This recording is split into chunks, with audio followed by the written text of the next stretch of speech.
This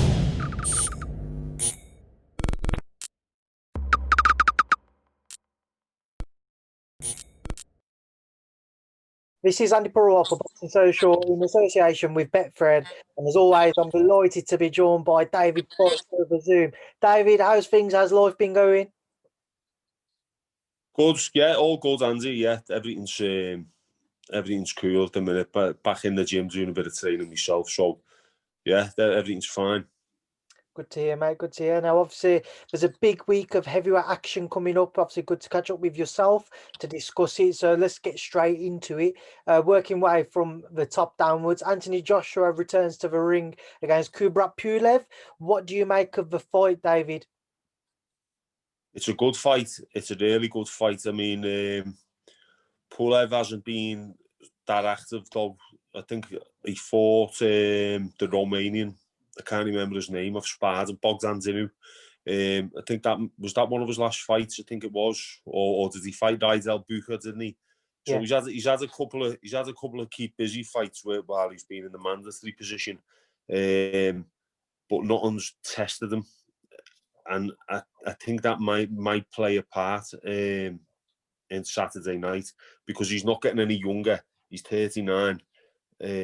But I know him quite well. I've done quite a bit of sparring with him, and I can tell you firsthand, he's a hard man, and he'll make Joshua work every step of the way. I sparred with him before the Olympics and as a professional as well before a couple of my fights. So he's a solid fighter, really good fighter, and his wins tell you that. He's only lost to Vladimir Klitschko.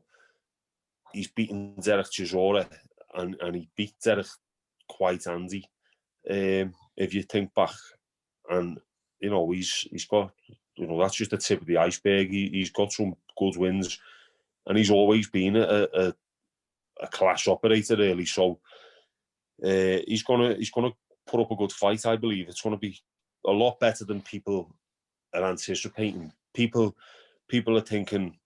I think casual fans, because they probably never heard of him before, they probably think, it's a bit of a soft fight to Joshua. But I think the more educated among us will know that Pulev's a serious operator, and he's worthy of this fight, that's for sure. And it's going to be interesting.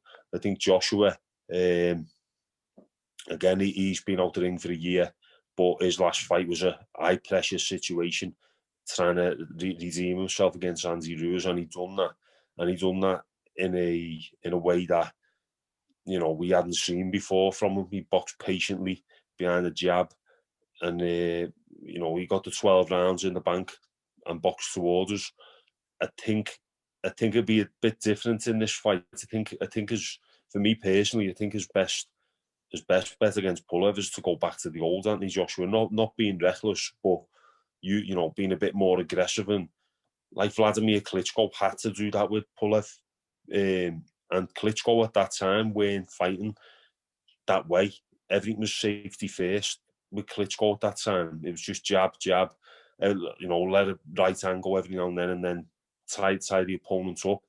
But with Pulev, if you watch, he had to bring the beast out in himself and get the job done, and that's what he done. And I think Joshua would be wise to do the same thing, because he's one of them. Pulev, he will just go for 12 rounds, no problem. So I think Joshua, they'll be boxing at range.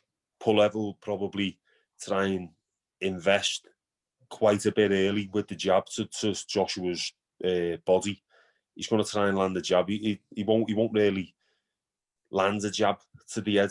It'd be too cagey at first, but he'll try and go to the body, I believe. And his left hand's probably as good as his right hand. He's quite left hand dominant, Pulev. If you watch some of his knockouts, even stoppages, been off straight left hands.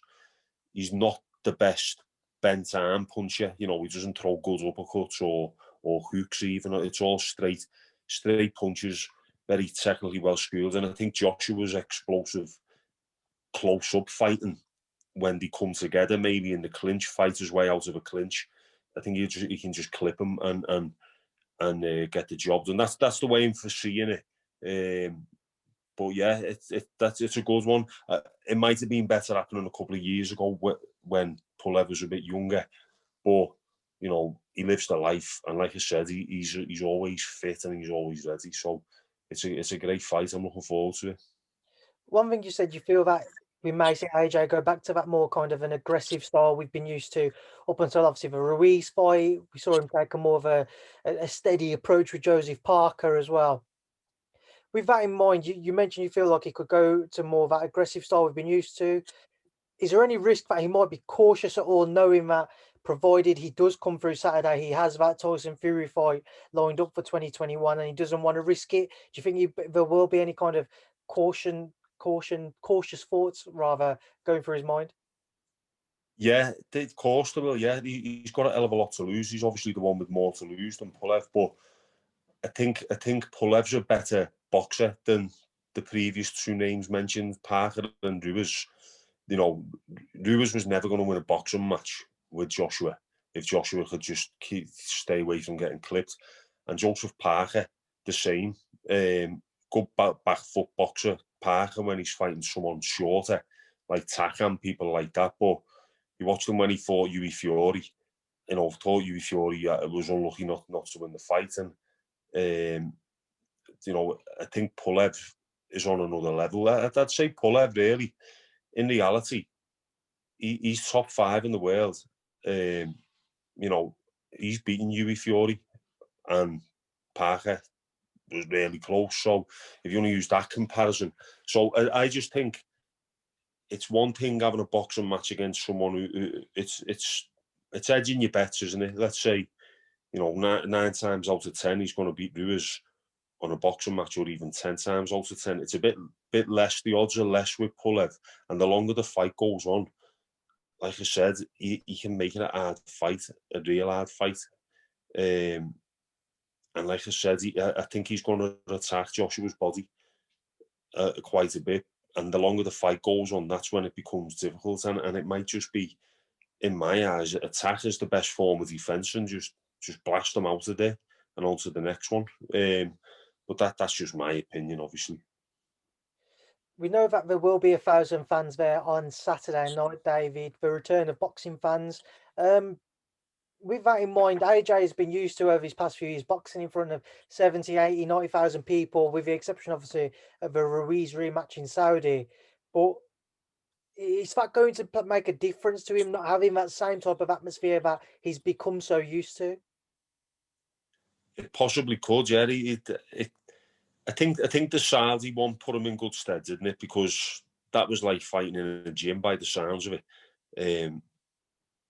And he hasn't fought in an arena with no fans, so he's not going to be like, you know, like Liverpool played on Sunday in front of 2,000 people, but you could see that it lifted the players. They were different when they scored. It was like, it meant a bit more to them, and that was just 2,000 people. But the fact that Joshua hasn't had to fight in front of no one, he's got nothing to compare it against. So I think he'll be fine. But some of these fights we're watching, you know, like Saturday, Yarde against Yarde, if that would have had fans in the crowd, I think that fight would have been, there would have been a lot more exchanges in it, that's for sure. So yeah, it's just up to him to deal with it. You know, you can't look at it as a spar because it's a fight. And Pulev's in the same boat, but he obviously isn't used to this massive occasion that Joshua's being used to, because you hadn't seen anything like that before when Joshua started filling stadiums. I hadn't. I don't know anyone who'd seen a boxer fill a stadium like that. It was unbelievable, and he will have grown used to it. But it's up to him to be the model professional that he is, and you know, just a fight's a fight. As long as there's a ring and a referee, he has to perform. Two other heavyweight fights on the card, David, to touch on. Hughie Fury versus Marius Vac. Many expect that one to go the distance, but we have seen Peter and Hughie, certainly over this past year or so, saying they've been working on things. Peter wants Hughie to kind of sit on his shots a bit more, show a bit more power. But what are you expecting from me? Is he just going to be kind of a 12-rounder? I don't know, to be honest, because Yui Fiori, people forget he's a young heavyweight, and he turned pro at a really young age, so he was never ever going to be a concussive puncher early doors because his body's got a lot of growing to do, and still has in my eyes. You know, I've always rated him, to be honest, for someone to come into the pros that young, into the heavyweight division, and perform the way he has, fought for a world title, and in my eyes probably should have won.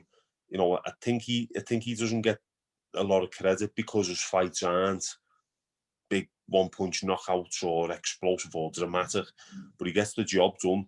He sticks to a game plan, and he boxes towards us. So he can perform. But now, obviously, people start wanting to see the drama and wanting to see explosive power, because that's what the heavyweight division's about. And who better to make a statement against than Mariusz Wach, because I think he's only been stopped, hasn't he, by MacAulay. There's a few, MacAulay, Povetkin, and there's Oh yeah, Povetkin stopped him on a cut though. You know, he can take a punch. He's got a strong chin. Mariusz Wach. Dillian White beat him on points, didn't he? Yep. Vladimir Klitschko beat him on points. So if he can go out and land his punches clean, which he will, because he's there to be hit, Wach, you know, he's not the quickest, and he's not the most elusive, although he is tall and rangy and leans away from shots. But if Yuri Fiore can do a number on him, then it's a big statement, and it's exactly why that's what Peter's looking for, because it's all right, you know, wanting to be involved in the big fights, but you need the demand to be there from the fans for you to be involved in the big fights, and that's why with Yuri, you know, he needs to boost his popularity, and that can happen on Saturday night. So I hope he can do it. But even if he doesn't, you know, a good solid performance, you know, where he does let his shots go and at least land some big shots that Wach might be troubled by, then, you know, he can move on to the next one again. Moving forwards again, David. Martin MacAulay versus Sergey Kuzmin. Sergey Kuzmin, former opponent of yours. What do you make of their fight? Yeah, it's an interesting one again. It's gonna be good to watch. It's gonna be all action. Martin MacAulay's he's a class act. He's looking good, and he's only lost to Michael Hunter. Throws plenty of leather and continues to throw plenty of leather. He seems to be similar to Joe Joyce in the fact that he can just keep throwing punches, and it's always a volume puncher, but he can obviously punch as well. Kuzmin is he's coming off a loss to Michael Hunter as well, so they've got a common opponent who's beaten them, and he'll come to fight. He won't come to box. I think Kuzmin, when we fought, might come in short notice, but we had a look at him. It was a disappointing, obviously, the results and how it ended and everything else. But I did feel that I had the beating of him if it would have been better prepared and been in training for the fight. He's there to be it. But I think he's better served if he comes in a bit heavier himself instead of trying to come in lighter and looking better. I think he might be better being a bit heavier himself and putting a bit more power into his power punches, like, because he's beaten Joe Joyce in the amateurs and he had some big wins, early wins in the amateurs, and I think he's dropped quite a bit of weight because obviously you want to look the part as a pro. You've got your vest off and that, haven't you? So he's dropped quite a bit of weight, but he's a good boxer. I fancy MacAulay to win though. I think it's going to be a win for MacAulay. Maybe a late stoppage. Going off what I know and have felt with Kuzmin, but I think that's potentially the fight of the night because the styles are going to match nice and there's going to be plenty of leather thrown. We know that Eddie Hearns kind of put an invitation out to Tyson Fury to turn up on Saturday night. Would that be a good move from Tyson's behalf to turn up to watch AJ versus Pulev? Yeah, probably good as far as building the fight's concerned, but you do know at this level of heavyweight boxing, and we've seen it with Deontay Wilder and Joshua when they were trying to make their fight. a lot, and even like Pacquiao, Mayweather, when things like that, you know, the big names have got big egos, and it's all about, you know, why should I go and watch you? You come watch me, type of thing. It's like a power struggle. It's like when they're negotiating to make the fight. It's, you know, little issues that can stall a fight being made. And Tyson Fury might think, well, you know, I'm lineal champion. Why should I travel down to London to watch you? Because, you know, your promoter wants me to build the fight. You build the fight yourself, or I don't know it, but I think it'd be good for the fans if he goes, and it will build interest. But again, it's about that power struggle, isn't it? Just a couple of thoughts I want to touch on, David, before I leave you to enjoy the rest of your evening. You briefly mentioned it, the Arthur Yarde fight, which took place this past weekend. By the sounds of it, I imagine that you watched it and just kind of get your thoughts on it. Yeah, I enjoyed it. I thought it was a great fight. It was as in great, as in it was absorbing.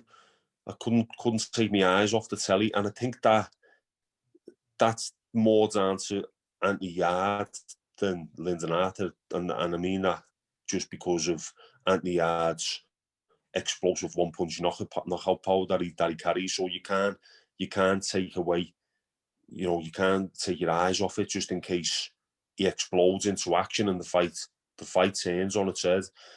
But Lyndon Arthur boxed fantastic, I thought, and you know, I became a bit of a fan of him on the Saturday night because I hadn't seen much of him, but thought he boxed perfectly behind the jab. His footwork was brilliant. You know, as soon as he felt the ropes, he was off and away. He took a couple of good shots. Yeah, and he was a big underdog. So just thought his jab and his reactions were really quick. You know, every little feint that Yarde done, and there was a hell of a lot of them. You know, we probably done too much posturing and rather than actual going to work. But everything he done, I had to react to and quickly. You know, he was sharp. Yeah, and it was good to watch. It was a good boxing match, like a bit of a chess match. Like not many exchanges, but there was something about it that absorbed me and everyone else who watched it because and everyone I spoke to enjoyed it. How did you score it, David? Because it was a very close fight. Yeah, I didn't score it round by round, but I had Arthur winning in my eyes. I just thought his jab won the fight, and it doesn't matter if it was his jab or his right hand. The general consensus in boxing judging is that, you know, amongst most of the judges, clean punches win the fight. It doesn't matter if you're walking forward and trying to force the fight. If you're getting landed it by more cleaner punches, you know, it's boxing, it's it and don't get it. That's the name of the game, and that's what Lyndon Arthur done. So for me, he won the fight. Once again, with Anthony Yarde, his trainer, Tunde Ajoyi, he's had a lot of people suggesting maybe Anthony should look to move away from him. Just kind of your thoughts on that, because it's not the first time people have suggested it. Mm. Yeah, I mean, everyone's the first person who gets blamed when a fighter loses is the trainer, isn't it? But you know, they seem to have a good working relationship, but he seemed to have plateaued a little bit. Anthony Yarde, you know, he was on the up, and you know, he was looking brilliant. But he's at the stage now where sometimes a change is good, but only him will know inside whether it's the right thing to do.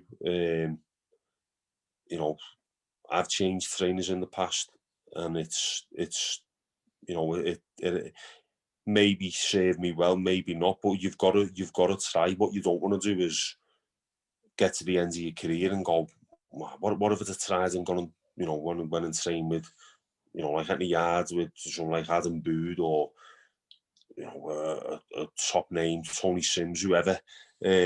What if there's gone there? He doesn't want to have them what ifs.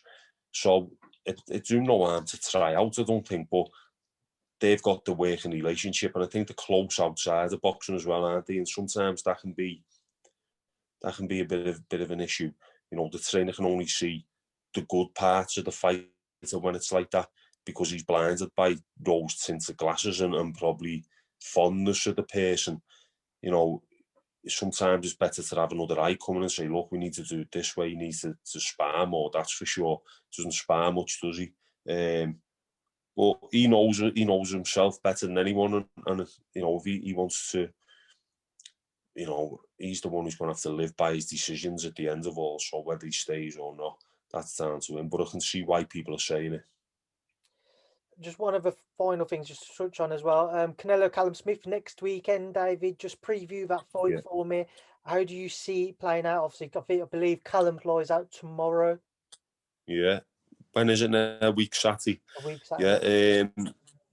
Yeah. We were talking about it earlier today. I mean, Callum, if anyone's going to do it, it's Callum. You know, he's got as good a chance as anyone recently. The thing is with Canelo is that he's so consistent in his performances. You know, I can't really remember the last time he didn't really perform well. And he seems to be improving fight by fight. Obviously, the size factor could work in Callum's favour, or it could not, because he's that much taller than him. It was like I was saying last week that, you know, landing a clean jab in the face of Canelo from a normal position of the hands next to your chin, because he's that low and he's got his chin tucked in, you're just going to be hitting the top of his head, or you see it coming, you know, it's in the line of vision. And that's why I was saying a couple of weeks ago, I think it was only to maybe vary the jab and bring it up out of the line of vision into the face type of thing, because the jab's going to be key. But I think Callum's best chances is to land in it in an exchange once Canelo comes in, to let his own shots out, and Callum can do that. He can catch and counter really well. Got good position in the hands.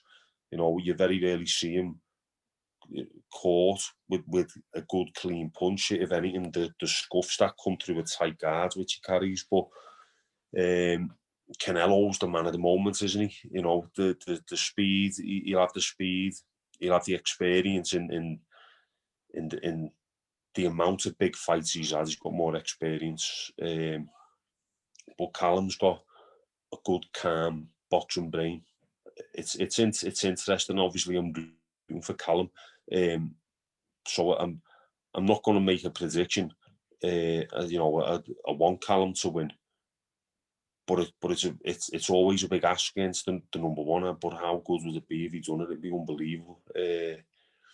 So yeah, I think Canelo's going to try and use his explosive feet and hands, dart in, get his shots out, get his shots off, and then use that upper body movement and feet to get back out of range and do it like that. But when you watch them against Kovalev, he kind of like tried to walk Kovalev down with his hands up, didn't he? I think that'd suit Callum more, you know, because at that pace and at that type of come forward style, that's where Callum could start touching, then letting his shots go himself and letting his own body shots go and uppercuts. Because Callum's good up close for a tall fighter, but Canelo will have the speed up close, so it's not really a good idea to be letting him in too often, I don't think. David, obviously, just before I shoot off, I've got to ask, as always, any update with regards to yourself? I know you said you've been back in the gym now for a few weeks. Any kind of phone calls that have been put in?